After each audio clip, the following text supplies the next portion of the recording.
I'm Jamie Braithwaite. And I am Dr. Matt Larson. And we are so excited to get started on Mental Health Monday with Matt, Dr. Matt, and conversation starters. Yes, today we're going to do our first conversation starter. Go for it. All right. Well, the conversation starter we'll do in a few minutes. Okay. And I figure actually we're going to start with something serious so people know that on the podcast, we're going to cover some very serious topics. Yes, we are. First, I want to talk about goals. We passed January 13th. We did. How are you doing on your goals? Which means most people have quit. Yeah. Well, I'm lucky because my goals, I set really good goals last year. And so I haven't changed almost anything. It's been continue the goals. Last year was the first time I ever actually changed my diet in a sustainable way. Like I've eaten breakfast cereal every day for my life, basically. Yeah. I love cereal. I'm 41. I love cereal. What's your favorite cereal? Oatmeal squares with brown sugar. Oh, that's a good one. I do like that one. I mean, also honeycomb. Oh, that's a love terrible honeycomb. one. It's Ugh. amazing. Anyway, so what I was going to say on that is I tried years ago to have the breakfast shakes, Oh, like yeah. Slim Fast and other things, and I wanted to be healthy, and it never worked because I hated it. Yes. Anything you're suffering through is not likely to work long term. Right. So this year, I found bananas this last year, and then I was like, I can put bananas in with frozen fruit On your blender. in a blender, blend it up, and then I found a Slim Fast vanilla I throw in, and I'm like, this actually tastes good. On lunches, I work at a hospital, they have a salad bar. I can go every day and make a big gargantuan salad. It's like 3 inches high, covers the whole plate, and I like it. Yes, I put dressing on it because it tastes good. Yeah. Be like, well, you know the dressing adds calories. I'm like, I'm aware. I'm not running away Also from makes calories. it delicious. I'm running towards healthy foods. Good.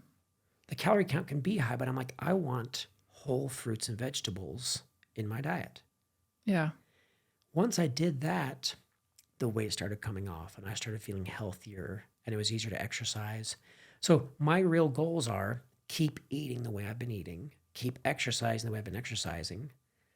And then simple things like only do 2 shows this year, keep going on dates with my kids, keep taking my wife Yeah. on dates. Like right now I've kind of hit a good stride and I'm like, life is fairly balanced, keep it balanced. Maintain. Right.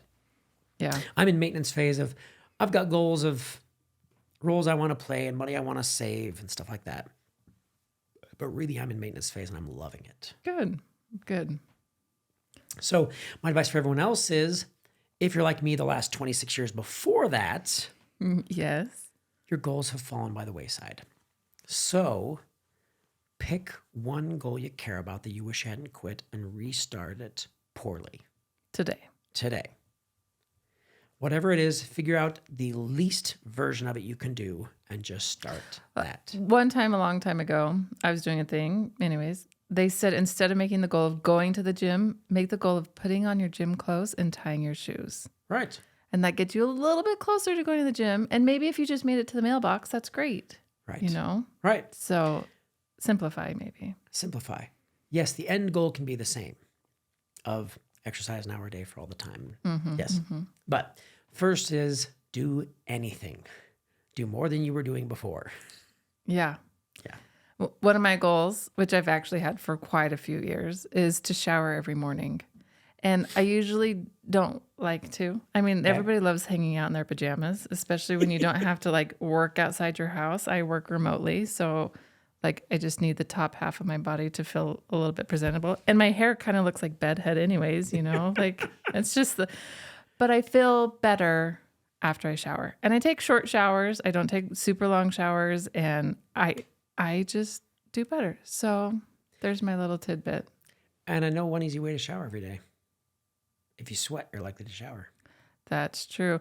And also actually, because I shower in the morning, I'm way less likely to work out because I'm like, I've already showered. I'm not going to shower again. So that's what I'm saying. If you're willing to do this 15 minutes before you shower. Oh, did you just add a goal onto my Right? goal? Oh, that's another thing that I've heard is add a pickup goal to your goal. Yes.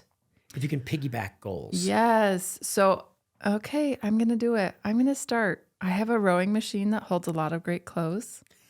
And I'm going to do 5 minutes on my rowing machine before my Okay. 7-minute I'm shower. going to ask you about it.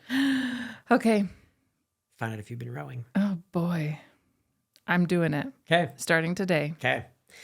I hope people listening have reaffirmed Hold the me goal, accountable? started. Oh Yes. man. That's Golly. okay. They always joke on Facebook. If you didn't post it on Facebook, did the workout really count? Yes. People joke about that. I love it. I like not letting people down. Oh yeah. Having So, some accountability. Post it on Facebook. Tell people your goals I love that. so there's some public accountability to somebody. I love that. And Matt will comment. If you put up your goal, On he'll- JOYrific, I will. yes, we'll do it. Okay. Excellent. Thank you. Okay, serious. Okay, conversation starter. We're going very serious. Okay. One of the most difficult things to talk about is abuse, if someone has been the victim of abuse. So let me tell you what I do as a doctor and then see how you can apply it with family, with friends, with other people. Okay. Again, it's easy for me to bring it up because I'm the doctor. I'm supposed to ask about it. So it's really easy. So when I'm talking with somebody, I ask them, first, do you know what abuse is? I say, I'm going to ask you about physical abuse and sexual abuse. And then I say, one of the worst things about abuse, other than the abuse itself, which is horrific, is it pretty much always happens from somebody we trusted and our family likes. Oh. They're like, what do you mean? I'm like, well, when you're talking about a kid, at least, because adults can be abused too. When you're talking about a kid, how did the person get along with them in the first place? Of course they were trusted. Of course they were liked. When I'm talking with people in my office, I tell them, that's why I don't think anyone's going to abuse you, but it could be anybody. It could be your doctor. And I point out myself so they know I'm on the table as people that I hope you can trust and I hope are great. And then I say, whichever parent is in the room, I'm like, it could be mom, dad. And then I start just listing other people. I'm like, it could be uncle, neighbor, friend, coach, person at church, babysitter. I just list a whole lot of categories. And then I quickly say, I don't think any of those people are likely to abuse you. But if it ever happened, it's likely somebody your family likes and trusted. And when you tell your family, their first reaction is probably going to be, no, it couldn't be them. We love them. They're the best. Oh. And I just kind of tell them, expect that. Because they don't want to believe it. If you go in expecting that and then expecting them to think about it and then listen to you and then get the pit in their stomach and then keep you safe and ask to hear more and move on. Because if people already know it's going to be hard.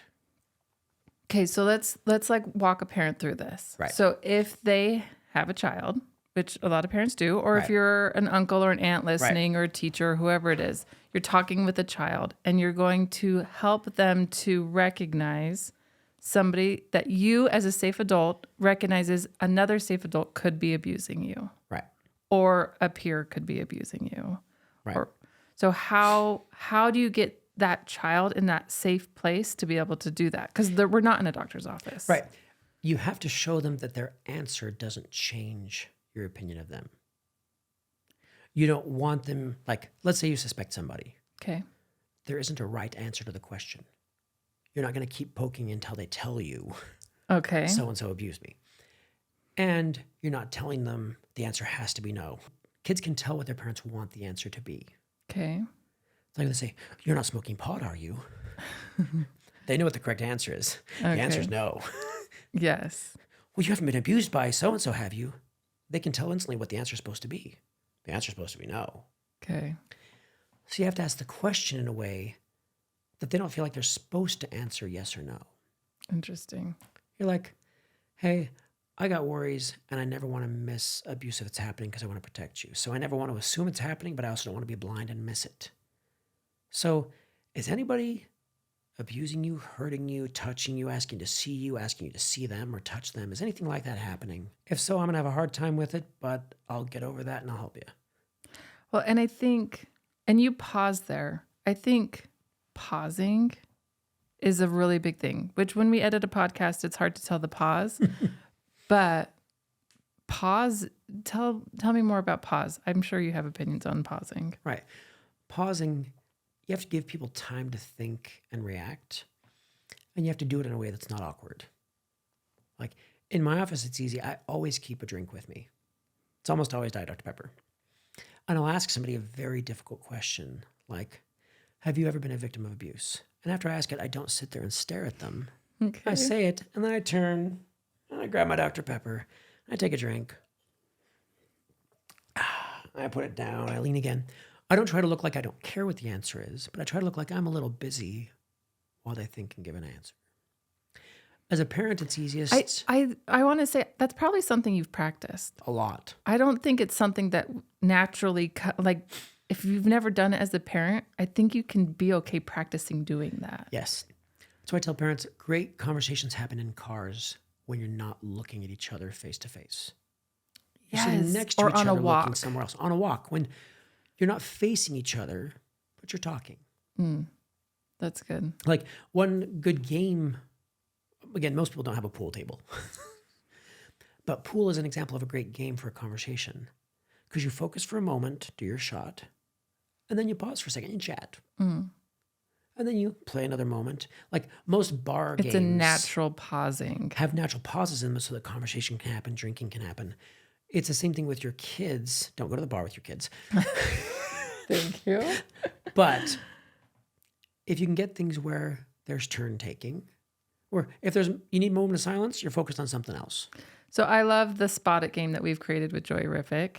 And because you can play it with kids, there's signs on the game that it can trigger something, and you can say, oh, hey, look, like Right. I noticed this. Have you thought about that? Or something like that. And if you don't feel like you need to say anything, you can just keep playing. Right. And, And as a conversation starter, you can always say your own anxiety led to it. okay. An easy conversation starter is, hey, I read something in the news today and it freaked me out because I read about somebody being abused. And it made me wonder, have I even checked in with my own kid on this? And I realized I haven't. So just because I'm anxious, I wanted to ask, has anything like this happened to you? Like, you don't have to say, I suspect it or because of this. You can just say, hey, I read a thing. Yeah. I saw a news. I saw a reel on Facebook, whatever. Yeah. And be genuine with your questioning. Right. We're like, I care far more about you than I do feeling comfortable or the answer or how much I like the person who might be doing it. Yes. Thank you for that conversation starter. Good luck to anybody. Hopefully this week you have some hard conversations with your kids and it's okay. And if it's awkward, that's also okay. That's okay. Thanks, Jamie. Thanks, Matt.